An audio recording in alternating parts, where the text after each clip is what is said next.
What's up, guys? Welcome back to my channel, man. For those of you who are returning, as usual, thank you. I really do appreciate you guys coming back and tuning in and dropping comments and giving me tips and all that. And for those of you who are new, my name's Eric. Thank you for tuning in, and I hope you guys enjoy this video, man. Today I'm bringing you an update of what I've been doing to the Mustang lately. Not much, I guess, in my eyes, but still plenty. Recap: my car's at a 7.15 at 99.77 miles per hour at the 1/8 of a mile. And right now the goal is, what I'm trying to get to that thing, near future goal, is a 6.9 or better. But 6.9 is what I'm looking for right now. I'm looking to head back to the drag strip on March 21st. So it's about less than 2 weeks away. And I'm trying to get back out there and get that, get my goal. But yeah, stay tuned to this video. I'm gonna show you what I've been doing. Tell me what you guys think as usual. Any tips, comments, you already know the deal. Go ahead and drop them in there. So yeah, man, I hope you like it.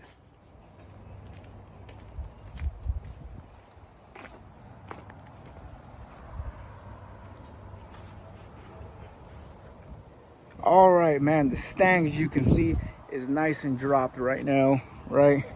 It does look pretty cool, man. I really have nothing but good things to say about the airbag so far. But anyways, that's not what we're here to talk about.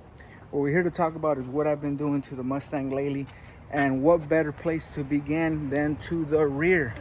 So let's go to the trunk. First thing I'm doing and foremost, and I'm still waiting for the parts, is I'm installing a battery disconnect switch, or master kill switch, whatever you want to call it. I need to install that. The last time I went to the track, they told me I need to have that in there, especially if I want to compete, which I do in the near future, once I get this thing all tested and tuned and where I want it. But yeah, anyways, I'm waiting for the part. It should come today. I do want to wire it about right here. I'm gonna go with the long lever battery disconnect switch, so that can just be nice and easy. I've seen a couple setups like that. I really do like it. Yes, I'm gonna have to hack through this a little bit. I'm gonna try to do it as clean as possible, put a little grom in here, all that. But that's what the plan is right now. Is gonna go mounting right around here.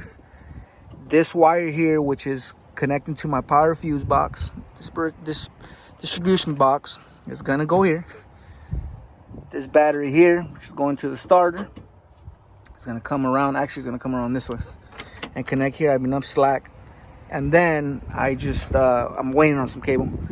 The battery is gonna go connect it from itself here, all around here to the master kill switch. That should be pretty good for what I need to run it for. The way I'm running it right now, it's even doing a little better. Before, these two wires here were connected into one and was going to my battery. And this setup, even the way I run right now, I mean, I'm not happy how I look.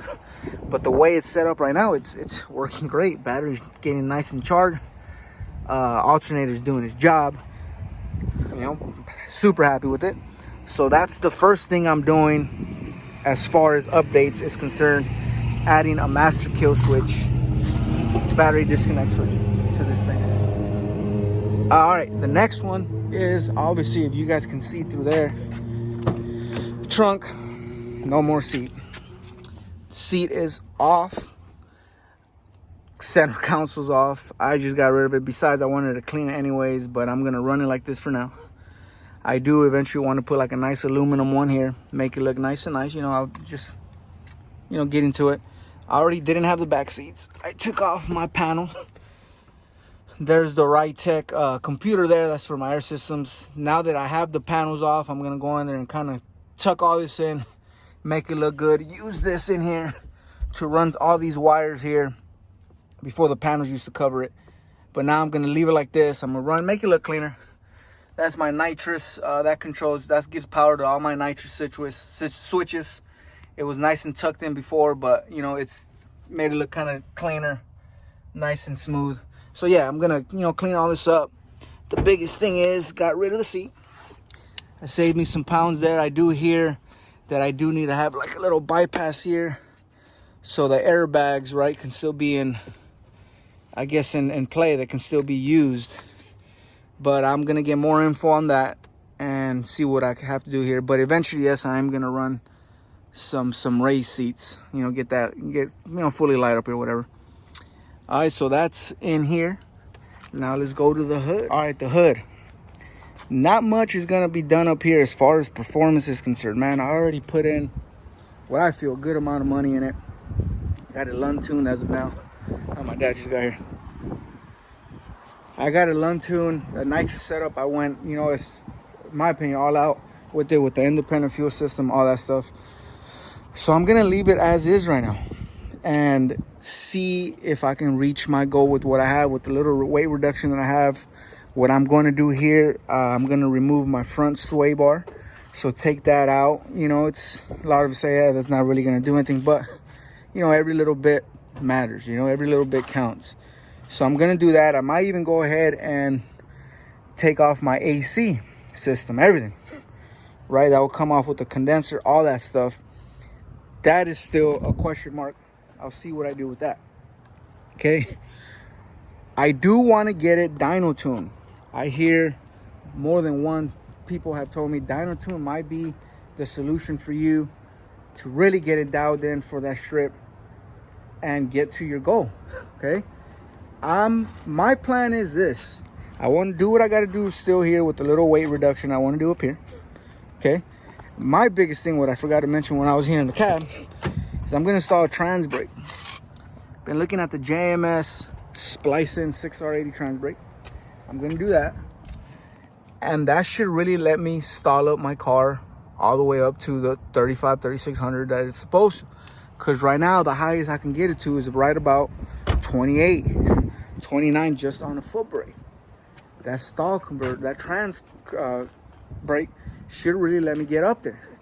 And my theory is if I can get, you know, harder launches, and obviously with the goal is remaining in with the traction, which I have been doing, even with these tires, which I am gonna upgrade to a full Hoosier slick.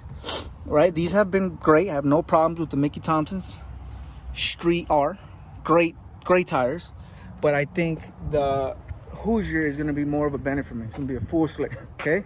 So with that all combination I just spoke about, with the Hoosier slicks back there, a little bit of weight reduction, the trans brake, you know, and obviously on my part, making sure I get some good jumps. If I can get my 60 foot down, which I've been consistently like around about 1.6, 1.7, right around the middle. If I can even get to the 1.5, right, I should be able to get to that 6.9, hopefully, right? And if I can't, right, after what I do here, then in April, I'm definitely going to get that dyno tune. Definitely going to get that dyno tune and see if that alone does it. So just a quick recap: the weight reduction, the trans brake, and my full slick. This was going to happen for March 21st. After that, then I'm going to go into that dyno tune and see what that does. And then from there, go to the next step. But hey, one thing at a time, my friends. Thanks for watching as usual, man. Any questions, go ahead and drop them. Any comments, concerns, whatever. Just drop it in, man. I'm right here. Thank you so much, man. Catch you next time.